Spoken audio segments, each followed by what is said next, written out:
Hi everyone and welcome to episode 9 of Lockdown Dads. My name's Ian DeWoody. I've got two children. I've got a 10-year-old daughter and a 7-year-old son. I also have a business called Inspiring Dads. And I'm James Miller, author of Dads Don't Babysit, editor of workingdads.co.uk, a father to two children, two different children who are 12 and 9. And each week we're trying to bring you a interesting, yeah, it's sort of inspiring and it's sort of interesting. It's interesting and it's relevant. And, everybody uses that word, don't they? It's not that the heat has melted my brain or anything. But to that end, we've got a very interesting guest this week. It is Rachel Vecht, who is Director of Educating Matters, which is an organisation that educates, a parent educator is what she calls herself. Former teacher, mother of 4, and general all-round interesting person. Thanks for joining us. And let's start with the question that we always start with, which used to be boring old small talk, but is now quite a hell-laden question. How are you? I am actually very good. Today, particularly quite hot. Very happy that my second child has finished her exams yesterday, which were university prediction exams, which is quite an important thing to be happening in your bedroom online. But yeah, just really good. I'm enjoying living in the moment as a mum of 3 teenagers. I think the best thing about lockdown is no FOMO. So I'm a bit nervous about it easing and going back to, can you drop me here and can I do this and can I do that? And because I've just really enjoyed this time with my family and not having a packed diary apart from work things.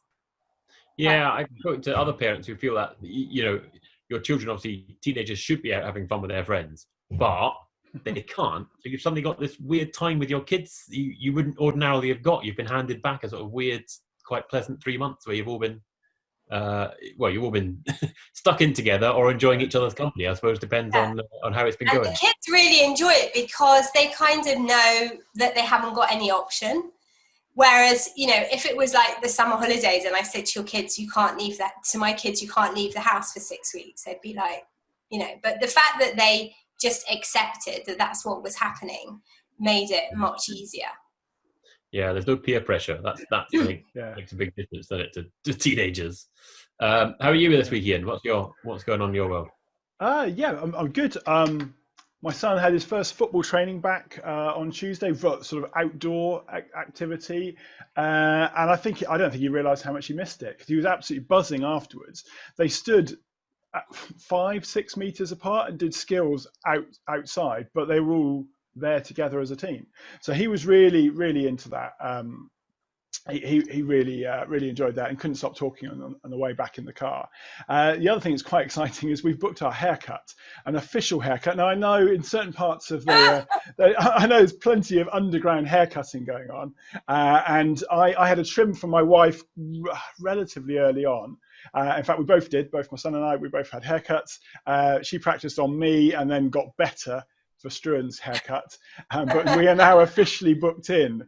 We are having haircuts at the same time in our local barbers, so I'm really looking forward, especially the last couple of days. It's been really hot, and I just feel. I mean, it's not long. I mean, let's be honest, it's really short up here, but yeah, I'm really looking forward to having a haircut, a proper one. That's interesting. That's interesting that I think that's maybe the first time in this that I've said, "How are you?" and you actually have spoken about things, external things. Your son being happy at being back at football, getting a haircut, is that a sign of something moving on, that we're beginning to get our happiness outside again now? Is that something you recognise? Yeah, I think we're less inward looking, I reckon. There's this weird kind of, it's almost normal. I mean, I was out locally today and I gave up on the supermarket because too busy to get in. But all the queues outside the banks and loads of people not social distancing, let's be honest. And there's this kind of weird sort of, the opportunities are opening up, I think, whether you want to have a drink in the beer garden of your local pub, or whether you want to travel a bit further afield and go and stay over somewhere, or go and spend time with your grandparents. So my dad, who's had a heart transplant I should know, 25 years ago or so. Wow. He will be from, and he's been sheltering. He's very good at sheltering, but he's been sheltering, and we'll be able to see him from August, I guess. Officially, we can go down to Somerset and we can go and see him. So yeah, I think you're right, James. I think it's the possibilities are starting to open up, and we are starting to look out and say, actually, Guernsey's the other example. You may not know this, James, yet, but we're not sure where we can go on holiday, but Guernsey is about to start trialing a 1-week quarantine for all visitors, which means that going to Guernsey on holiday might become a possibility. So for us and our family, that's quite exciting because we can see the other grandparents. We can go to Greece and Spain from Monday and stuff from the looks of it. Yeah, but great. There's no. A few weeks ago, I was like, yeah, Guernsey, that'd be amazing. Now I'm like, yeah, Guernsey, whatever. Yeah, no, grandparents. You're going to be stuck in one of those countries in a hospital if it came to that. Yeah. Stay in England. And the grandparents, the childcare's in Guernsey, so that's a. I could be quarantined in Italy. I think that's true. It's true. What about you, James? You look very tan today. You look very like you've been out in the sun and. Well, I have. Very tan. I can't avoid it, but yeah. I tell you what I'm interested in this week in terms of the "How are you?" question is that I think it's really useful doing this each week and saying "How are you?" because I sort of noticed this week, partly because it's sunny and all the rest of it, I'm all right. And I think at the start of term, I know the first sort of couple of weeks back after half term, it's not that I wasn't all right, but I was certainly less all right than I am now, shall we say? It looked like a slog and it looked like hard work, and I didn't feel okay, but I could see that I was worse than I am now. And if you sort of check in with yourself every week, as we have to do in this podcast, it's quite a useful thing to sort of, as you say, sort of check in with yourself and go, oh yeah, actually, I'm all right now. I wasn't as good then as I am now. Maybe I'll be better in a couple of weeks, maybe not. But also the idea that it comes and goes, doesn't it? I mean, that's everybody's experience of lockdown, isn't it? One of the things I've noticed asking that question, because I work a lot with corporates, is that now you actually get an answer. I suppose you've already discussed this in previous sessions, but normally you say, how are you? Yeah, fine, how are you? And everyone is saying you actually get a full-on answer, which I hope doesn't disappear when we get back to normal. That's going to be the interesting thing, isn't it? I mean, I suppose there you go, perfectly led us into thinking about the future, which takes us on to the first feature, which is When I'm 64, which still haven't got the music, can't afford the music, so you just have to imagine the song in your head. I mean, because particularly as things open up, I think we are beginning to think about the future more. Obviously education is your area of expertise as a former teacher, Rachel. What do you think? I mean, when we're 64, or perhaps when we're 44, well, let's start with when I'm 64, the long-term thing. What impact do you think this period is going to have? What are we going to look back and remember in terms of the education side of it? I think one of the things that I'm saying to parents is that children are going to remember, I think, a lot more about how they feel or how they felt and how they felt connected to their family, and how, in terms of their emotions, were they feeling really anxious, or were they feeling quite happy in their little bubble? And they're going to remember that a lot more than what they actually learned. And I also think in terms of education, there are so many life skills that children have been picking up. I mean, I've got a child who's about to go off to university, and I've done lots of talks for parents in the past about preparing them for leaving home, and so many parents have said to me previously, I wish I'd worried a bit less about their education and their results, and I'd actually taught them how to be self-reliant and what's involved in running a home.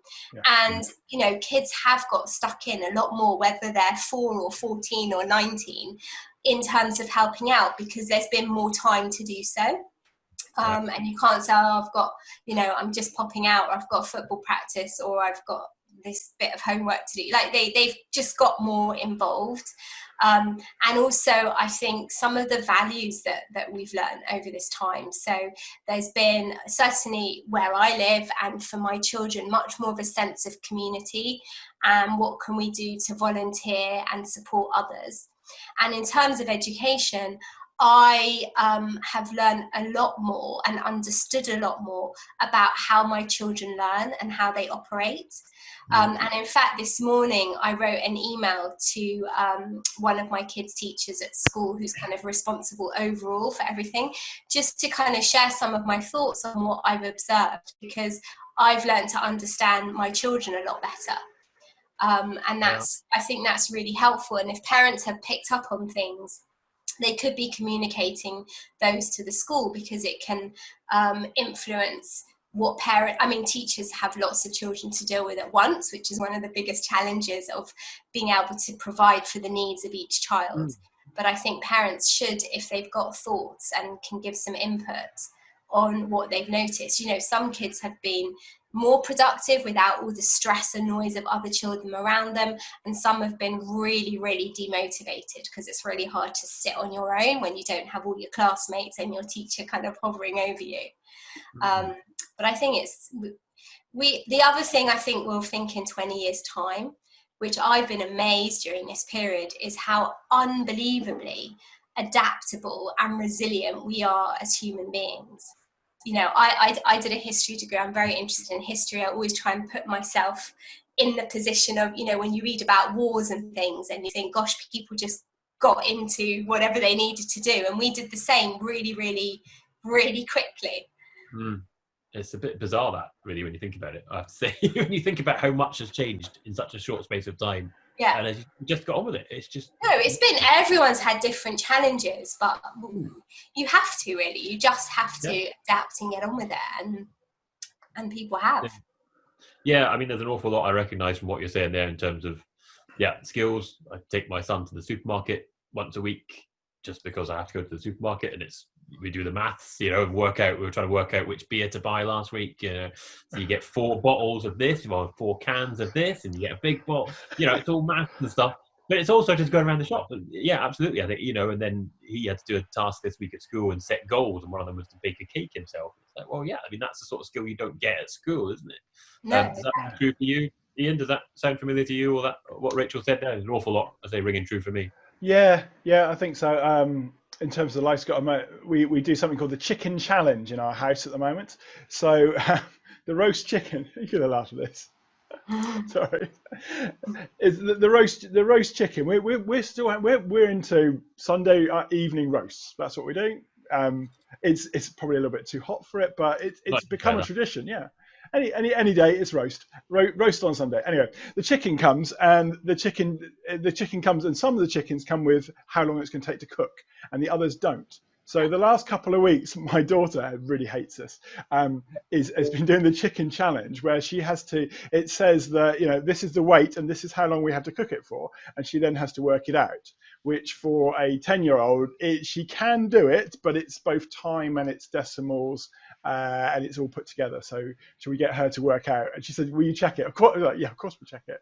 And we're not putting a chicken in for undercooked chicken, but just because you said so.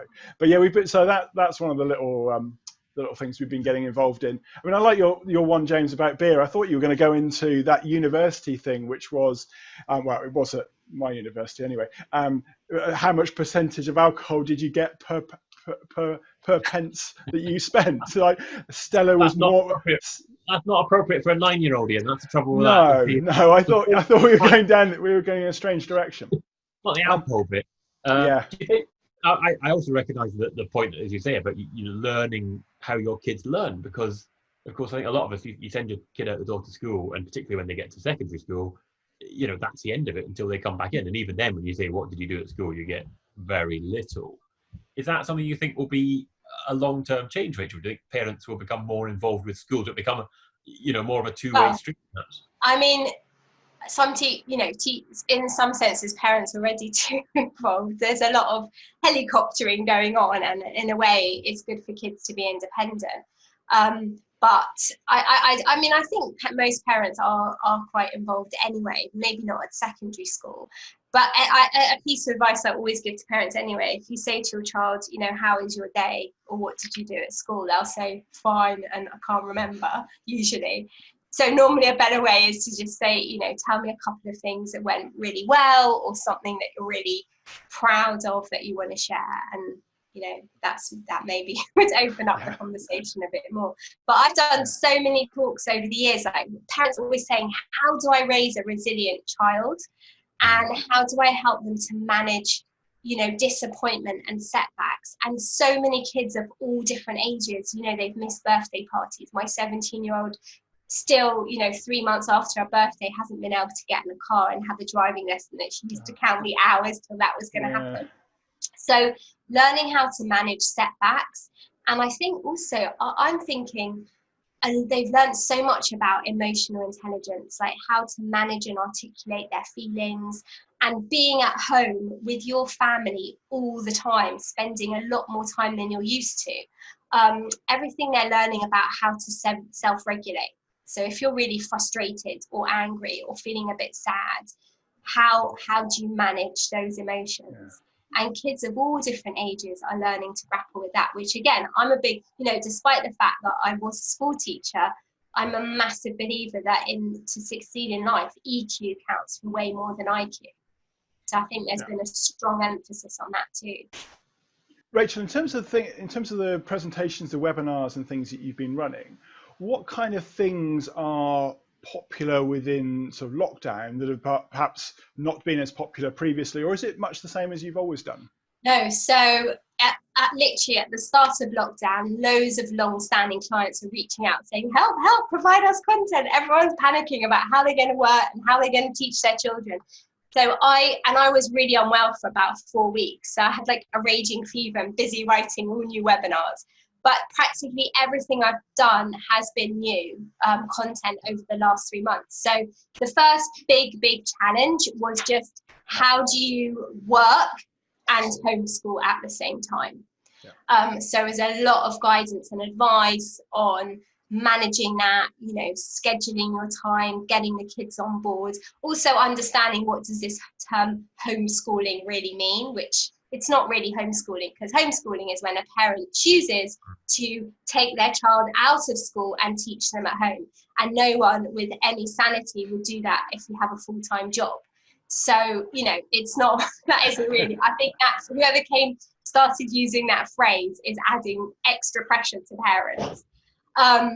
So it was all of that, managing time and everything, and also we've done a lot of work, and we have a psychologist on our team who supported families after Grenfell Tower fire, and so much has been about mental well-being, both for parents and children. So lots around the importance of, making sure that you also take care of yourself, because there's 3 elements. There's your work, there's your family, and there's you.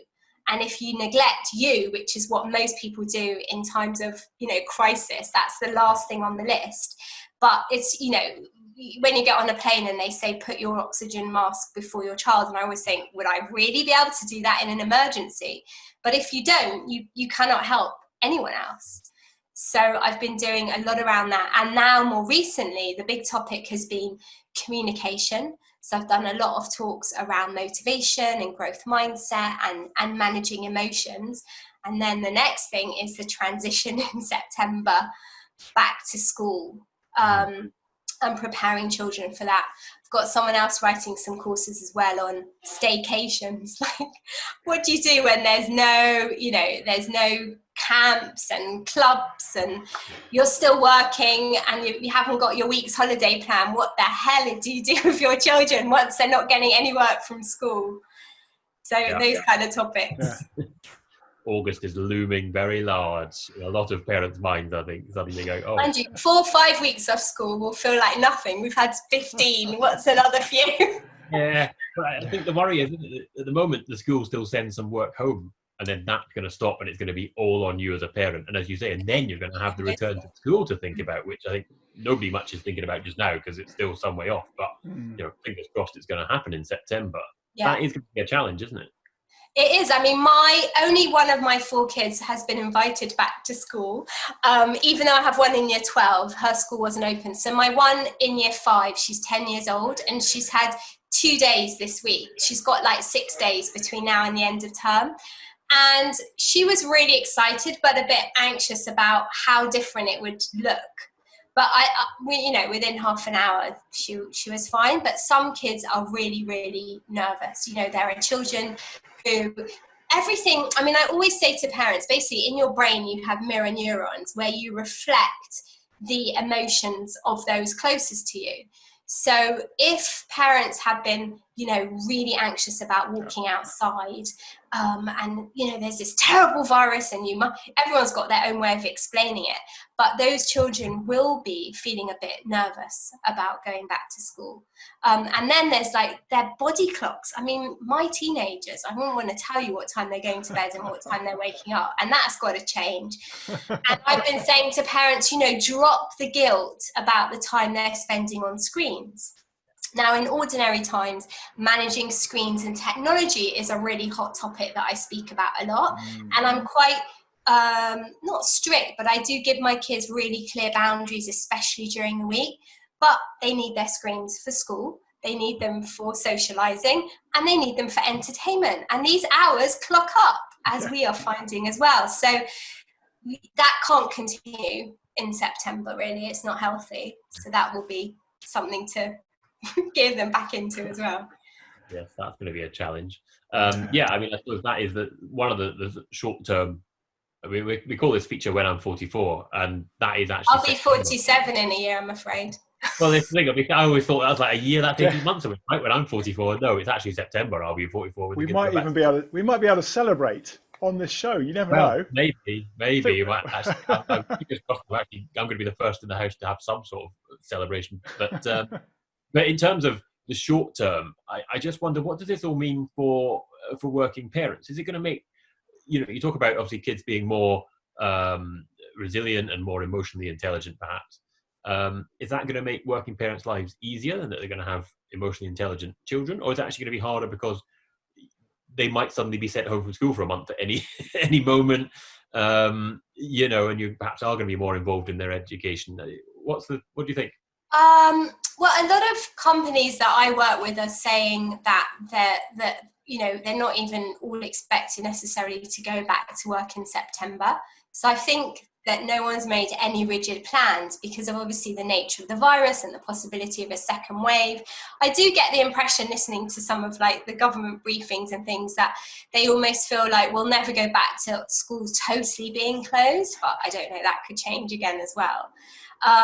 So, I mean, my head is more thinking in terms of what changes we'll see in a year. Maybe a little bit less about education and what it means for working parents. So I'm very much hoping that we're going to see a change in that kind of culture of presenteeism. And companies are actually realizing that their employees have been incredibly productive. And if you can be quite productive when you've got children at home, imagine how productive you can be when they're actually in school with the childminder, or whoever, you know, they're being looked after, and you can really work. And there's a sense of giving working parents more autonomy. So basically, as long as the work gets done, you allow people, especially working parents, to choose their own boundaries and preferred working patterns.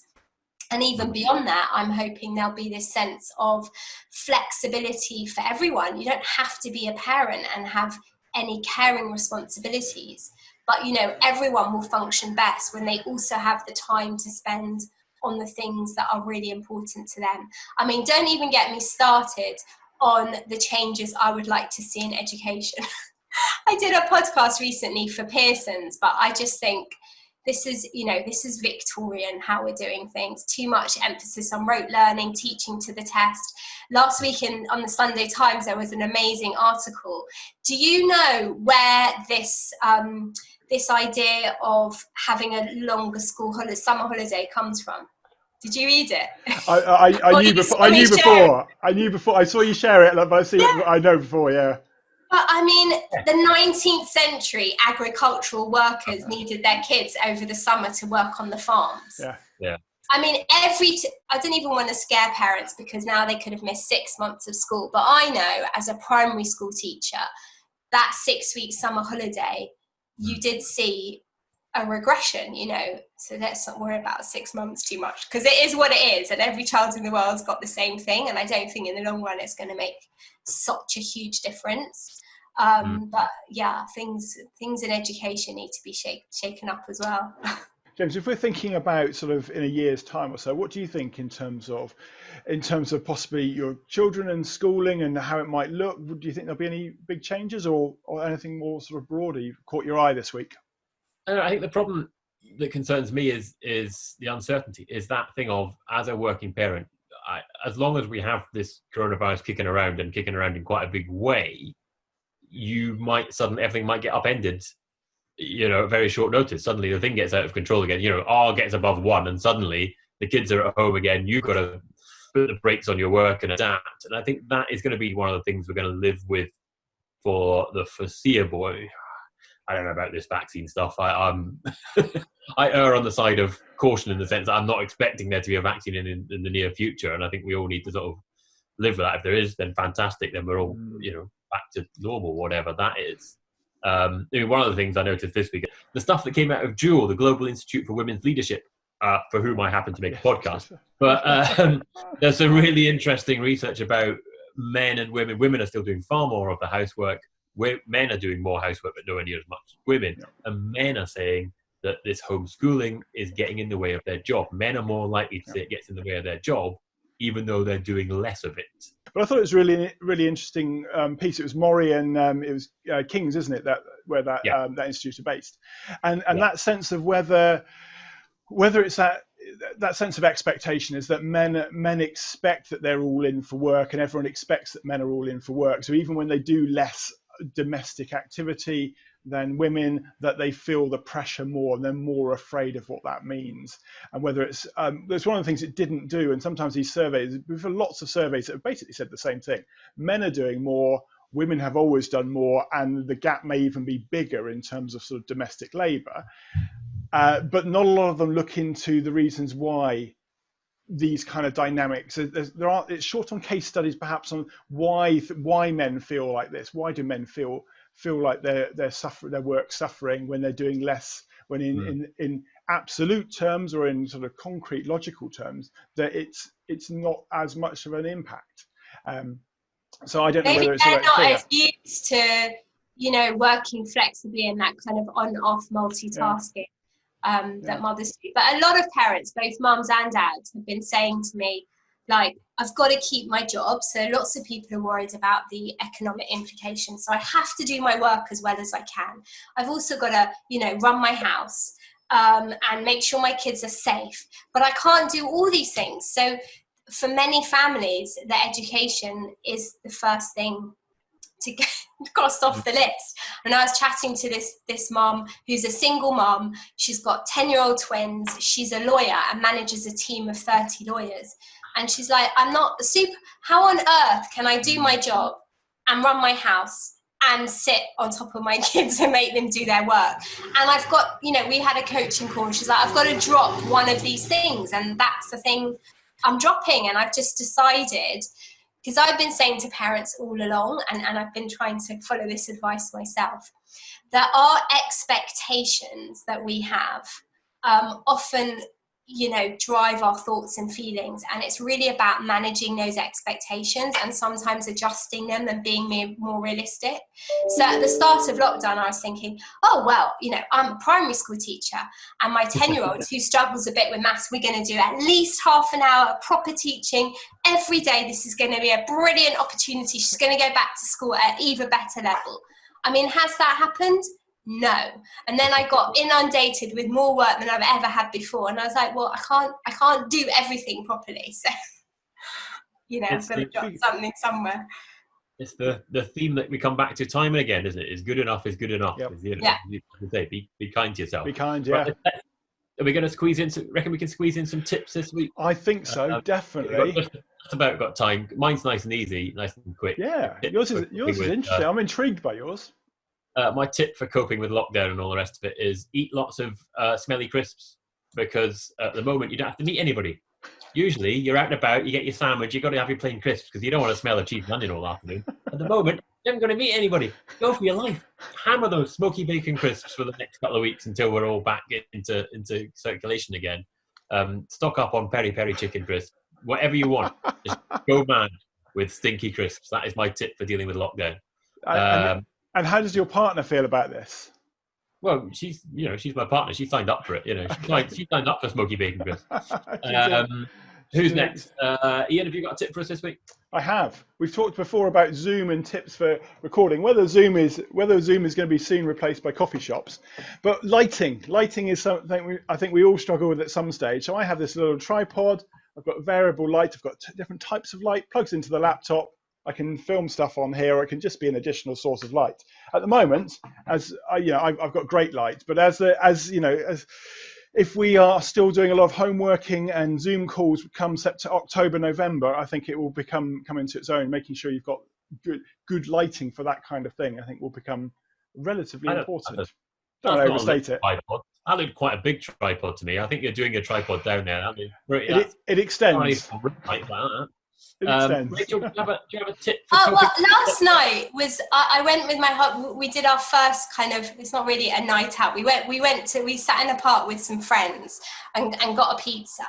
And one of them, the guy was saying, I'm reflecting on who I'm going to spend time with afterwards, because if I haven't really spoken to them, you know how sometimes you feel obligated to see people? He's like, I'm going to get better at saying no and just thinking about how I've spent my time now and what I really value. And then just thinking, as we ease back into doing more things and seeing more people, making sure that we focus on what we value. So people have found they don't need to buy as much as they thought they needed to. And just being a little bit selective about what you choose to do, who you choose to spend your time with, and what you say yes or no to. So that's what I was thinking about when I went to bed last night. I think it's quite... and all night, presumably, because nobody slept in London last night. Nobody slept. It was far too hot to sleep in. Lots of time for thinking about lots of things. No, this morning my husband's like, do you not think we should get a fan now? Because I think they're really noisy. He's like, do you regret that you said no the other day? Oh. There's one to discuss in a future podcast. Turning homes into offices and getting aircon. Who pays for the aircon? Anyway, we haven't got time to discuss that one just now, but that's one for a future episode. Thank you very much, everyone, for being here for episode 9 of Lockdown Dads. You can listen, rate, and review. If you can, that'd be brilliant. You can also listen and watch previous episodes and future episodes of this podcast and show. You go to www.inspiringdads.co.uk, and Lockdown Dads is a big red button at the top right-hand corner. I've been Ian Dinwiddie. I'm James Miller, and come back next week for another one of these. Come back in 2 weeks. Go on Rachel's LinkedIn and you'll find the link where we're all going to be chatting about dad stuff with Rachel in charge. Looking forward to that. 11 o'clock on July the 10th. The link's in. Go to Rachel's LinkedIn and you'll find it there. So thanks for joining us, Rachel. Come back and join us next week and join the 3 of us plus some extras in a couple of weeks. Thanks. Goodbye. Thank you. Thank you, everyone. Bye-bye.